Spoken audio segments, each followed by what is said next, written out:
अस्सलामुअलैकुम रहमतुल्लाहि व बरकातुहू।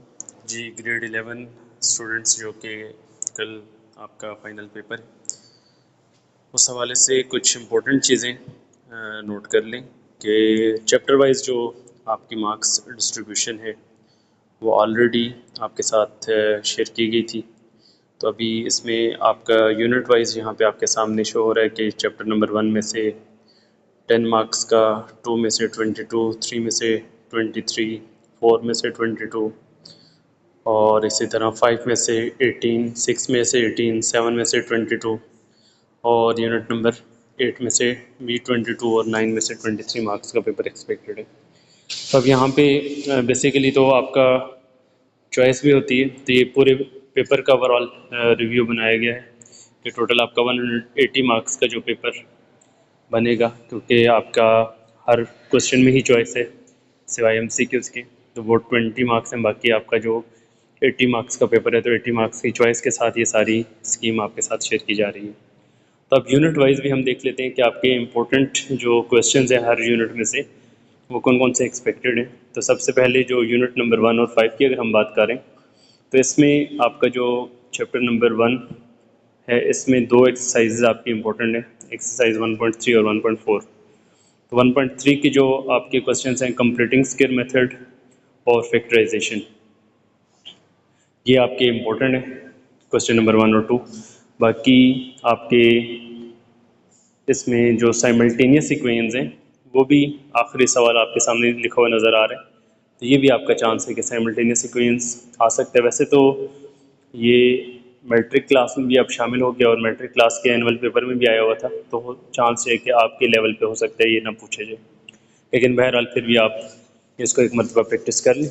बाकी फिर जो आपका एक्सरसाइज 1.4 के क्वेश्चन हैं, इसमें ये बहुत इंपॉर्टेंट है कि जो आपके सामने पहला क्वेश्चन लिखा हुआ है कि z-2 आयोटा एप्सिलॉन का modulus is equal to z conjugate plus 3 के मॉडुलस के इक्वल है, तो आपने इसमें से इक्वेशन फाइंड करनी है।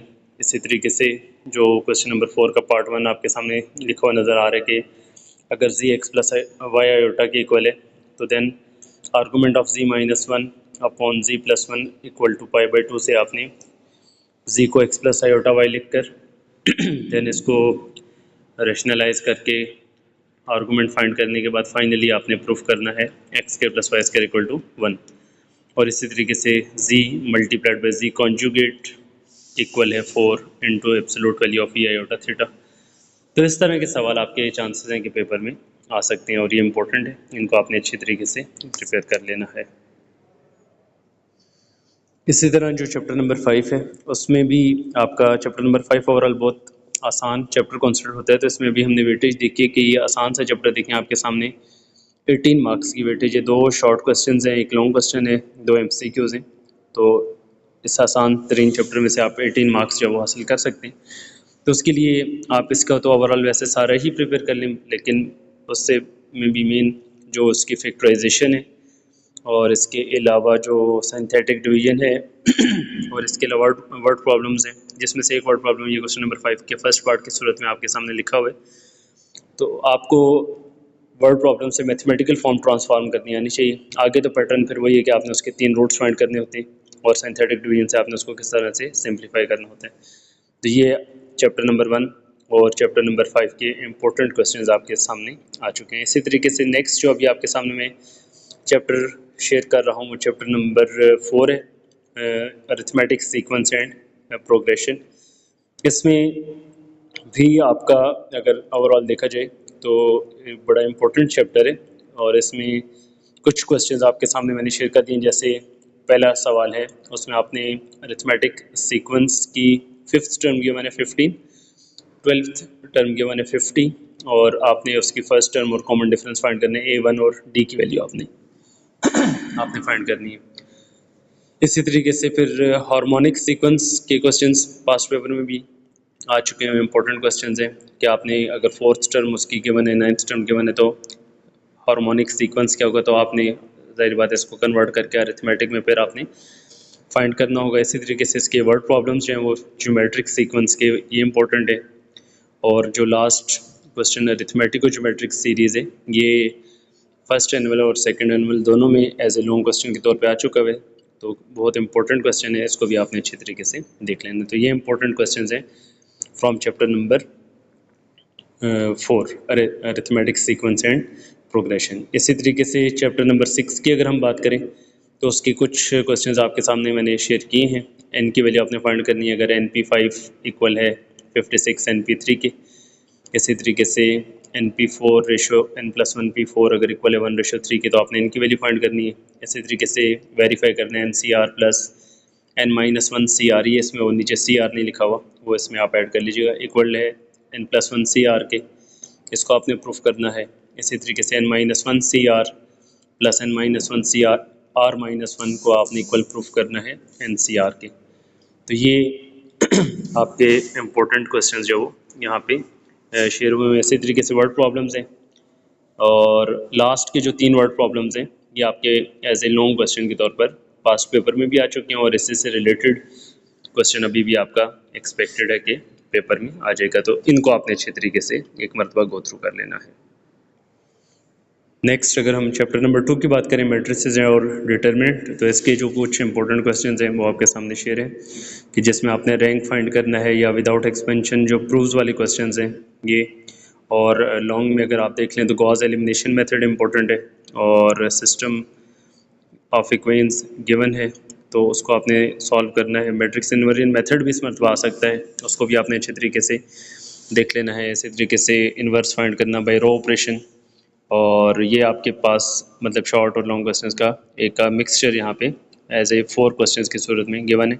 तो इन क्वेश्चंस को आपने अच्छे तरीके से गो थ्रू करके प्रिपेयर कर लेना। तो ये आपके चैप्टर नंबर 2 के इम्पोर्टेंट क्वेश्चंस हैं। देन फिर अगर हम चैप्टर नंबर 3 की बात करें, वेक्टर्स, तो वेक्टर्स के काफ़ी सारे सवाल आपके सामने मैंने यहाँ पर 8 सवाल टोटल लिख लिए, तो इनको आप देख भी सकते हैं कि इसमें जो पास्ट पेपर्स में भी आपके काफ़ी सारे रिपीट हुए हैं, और बहुत आसान सवाल। सम टाइम बच्चों को ये चैप्टर बहुत ही मुश्किल लगता है कि इसको हम प्रिपेयर नहीं कर सकते, लेकिन अगर आप पास्ट पेपर्स को भी रिव्यू करें और ओवरऑल अगर इंपॉर्टेंट क्वेश्चंस में भी देखें तो बहुत आसान सवाल इसमें से एक्सपेक्टेड होते हैं, तो इतना ज़्यादा मुश्किल नहीं है। इन्हीं सवालों को अगर आप अच्छे तरीके से कर लें तो आपका एक मरतबा पूरे चैप्टर का रिव्यू हो जाएगा। तो ये चैप्टर नंबर 3 के इंपॉर्टेंट क्वेश्चंस जो हैं वो वेक्टर्स के आपके सामने शो हो रहे हैं, तो इनको आप अच्छे तरीके से प्रैक्टिस कर लीजिए। फिर अगर आप बात करें चैप्टर नंबर 7 की, मैथमेटिकल इंडक्शन, तो ये बहुत सारे बच्चे एज ए चॉइस के तौर पर इस चैप्टर को प्रिपेयर नहीं किया होता, तो इसको भी जस्ट मेन क्वेश्चंस आप कर लें, और इसमें आसान सवाल हैं ये। इनको मैथमेटिकल इंडक्शन का एक पार्ट आपके सामने लिखा हुआ है, 2 पार्ट्स हैं बल्कि, क्वेश्चन 4 का फर्स्ट पार्ट भी है और क्वेश्चन नंबर 3 का सेकेंड पार्ट भी है। इसी तरीके से जो बाइनोमियल थ्योरम है उसमें टर्म इंडिपेंडेंट ऑफ ए वाले क्वेश्चन हो गए, या मिडल टर्म फाइंड करना हो गई, या फिर इसी तरीके से जब वो आप अगर ओपन करना है 0.99 होल पावर 3 को और 1.01 होल पावर 4 को। इसी तरीके से फिर बाइनोमियल सीरीज़ के क्वेश्चन है, तो ये आपको डिफरेंस पता होना चाहिए कि बाइनोमियल थ्योरम आपने कहाँ पे अप्लाई करना है और बाइनोमियल सीरीज़ आपने कहाँ पे अप्लाई करनी है। जैसे अब क्वेश्चन नंबर 1 का जो फर्स्ट पार्ट होगा तो उसमें आपको नज़र आ रहा है कि उसमें आप सीरीज़ अप्लाई करेंगे, और जो सेकेंड पार्ट आपको नज़र आ रहा है तो उसमें आप क्या करेंगे, थ्योरम अप्लाई करेंगे। तो ये आपको दोनों में डिफरेंस पता होना चाहिए। नॉर्मली ओवरऑल लिखा बाइनोमियल थ्योरम ही जाते हैं, लेकिन आपके पास जो वो केसेस 2 हैं कि आपने सीरीज़ कब अप्लाई करनी है और थ्योरम कब अप्लाई करना है। तो फर्स्ट पार्ट में जब पावर फ्रैक्शन फॉर्म में आ रही है तो पावर फ्रैक्शन फॉर्म में या नेगेटिव इंटीजर आ जाए तो फिर आप सीरीज़ अप्लाई कर लेते हैं, और अगर पावर आपके पास पॉजिटिव इंटीजर आ रही है तो देन पॉजिटिव नंबर आ रहा है तो आपके देन क्या करेंगे, थ्योरम अप्लाई कर लेंगे। तो ये डिफरेंस आपको पता होना चाहिए। तो ये चैप्टर नंबर 7 के इंपॉर्टेंट क्वेश्चंस हैं, इनको आप अच्छे तरीके से गो थ्रू कर लें, और बिलखुसूस जो क्वेश्चन नंबर 5 और 6 है ये आपके as a long question expected हैं कि आ जाएंगे, क्योंकि पास्ट पेपर में भी इसी तरह के ही सवाल आए। तो ये आपका इस मरतबा भी चांस है कि ये जो क्वेश्चन नंबर 6 लास्ट पे लिखा हुआ है y = 3/2 square into 1 factorial plus 3/2 power 4 into 2 factorial plus up to so on, तो आपने इक्वल प्रूफ करना है 8y square plus 16y minus 19 = 0। तो ये इस मरतबा चांस है कि आपका पेपर में आ सकता है।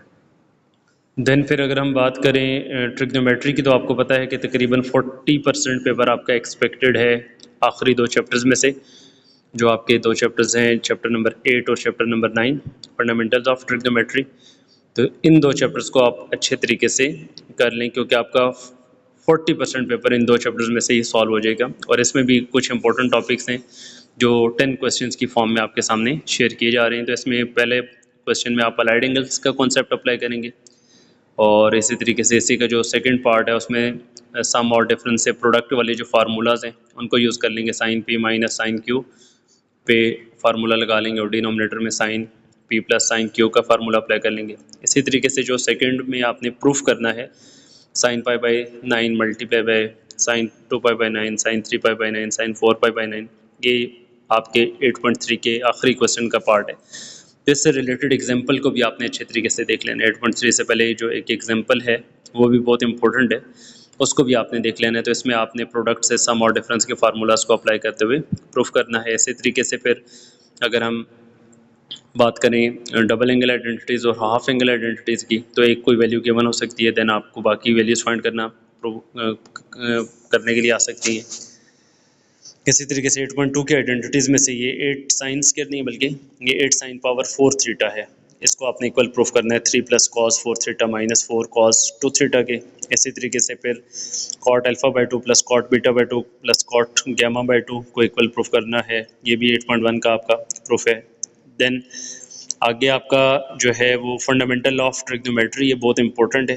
कॉस अल्फा माइनस बीटा को आपने प्रूफ करना है cos alpha cos beta plus sine alpha sign beta, तो ये बहुत इंपॉर्टेंट आपका एक प्रूफ है, इसको भी आपने अच्छे तरीके से कर लेना है। पास्ट पेपर में ये आ चुका हुआ है और इस मतलब भी चांस है कि रिपीट हो जाए। देन अगर हम बात करें चैप्टर नंबर 9 की, तो चैप्टर नंबर 9 में आप जो है वो इसमें domain range period frequency maximum value minimum value even odd function, ये आपके एज ए शॉर्ट क्वेश्चन के तौर पे पूछे जा सकते हैं।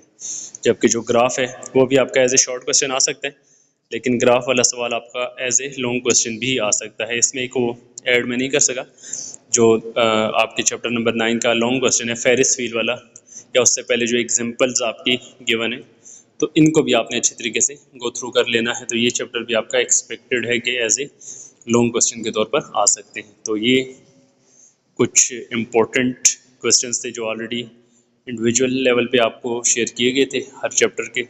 तो अभी मैंने इन सारों को कंबाइन एक ही वीडियो में कंबाइन कर लिए। तो आप इन क्वेश्चंस को अगर अच्छे तरीके से प्रिपेयर कर लेंगे तो होपफुली इंशाल्लाह आप इजीली 95 प्लस में जा सकते हैं। एमसीक्यूज़ को बहुत ज़्यादा फोकस करने, मेन जिन बच्चों के 3-4 नंबर कम आते हैं, 5 नंबर कम हो जाते हैं, तो वो मेन उनकी डिडक्शन जो है वो उसमें से ही होती है एमसीक्यूज़ में। तो एमसीक्यूज़ को आपने बहुत अच्छे तरीके से प्रैक्टिस करना है, क्योंकि एमसीक्यूज़ की बेस पर ही आपका फुल मार्क्स आने के चांसेस हैं। अगर एक बच्चा पूरे एमसीक्यूज़ ठीक कर लेता है तो सेक्शन बी-सी में नॉर्मली पूरे नंबर आ जाते हैं, तो 100 आउट ऑफ 100 ले सकता है।